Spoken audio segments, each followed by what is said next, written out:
परवा आम्ही आमच्या फॅमिली फ्रेंड्सकडे असंच गप्पा वगैरे मारायला बरेच दिवस झाले म्हणून असंच गेलो होतो. तर गप्पा मारता मारता संध्याकाळ कधी झाली कळलंच नाही. मग त्यांनी आग्रह केला की नाही आज थांबा, इथेच थांबा, राहा वगैरे. मग म्हटलं ठीक आहे, चला रात्री पण आपण छान गप्पा बिप्पा मारूया आणि मग दुसऱ्या दिवशी सकाळी उठून जाऊया.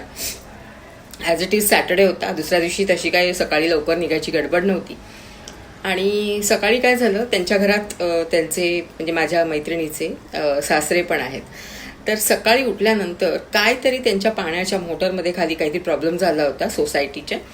तर आजोबा लवकर उठले आणि ते वॉशरूमला गेले खरं, पण कुठेही एक बूंद पाणी नव्हतं. अक्षरशः एक बूंद पाणी नव्हतं. नळाला नव्हतं, बेसिंगला नव्हतं, कसं नव्हतं का त्यांनी काय केलं देव जाणे बाबा, माहीत नाही.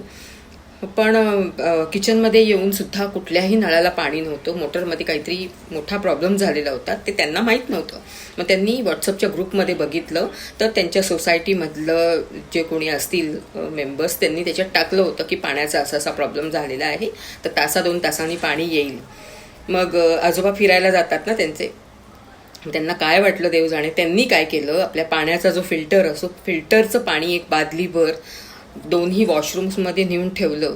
म्हणजे त्यांच्यावरती जी वेळ आली होती की एक थेंबही पाणी नव्हतं, तशी बाकीच्यांवर कुणावर येऊ नये, कारण ते फिरायला जाणार होते, सांगायला ते नव्हते. समजा त्या वेळेत कोणी उठलं आणि वॉशरूमला गेलं तर ती वेळ परत नको यायला, म्हणून त्यांनी फिल्टरचं पाणी एक बादलीभर आणून तिथे ठेवलं. आणि त्यांच्या घरात एक असा हॉलमध्ये एक नोटीस बोर्ड आहे, असं म्हणजे काही कुणाला काही कळवायचं असेल मेसेज थ्रू तर ते तिथे लिहून जातात. तर तिथे त्यांनी व्हाईट बोर्डवरती लिहून गेले की कुठल्याही टॅपला पाणी नाही आहे, मी बाथरूममध्ये पाणी ठेवलेलं आहे, कृपया पाणी जपून वापरा. आणि गेले.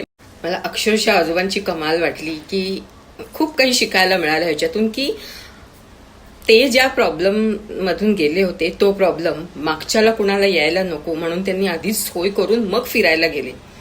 नाहीतर काही वेळेला आपल्याला असं पाहायला मिळतं की माझं झालंय ना, मी त्यातनं निघालो ना, बाकीचे बघून घेतील त्यांचं ते काय करायचंय ते, आणि म्हणून माणूस निघूनही जातो. मला खूप छान वाटलं त्या आजोबांचं, खरंच कमाल आहे. अशा आजोबांना मनापासून नमस्कार.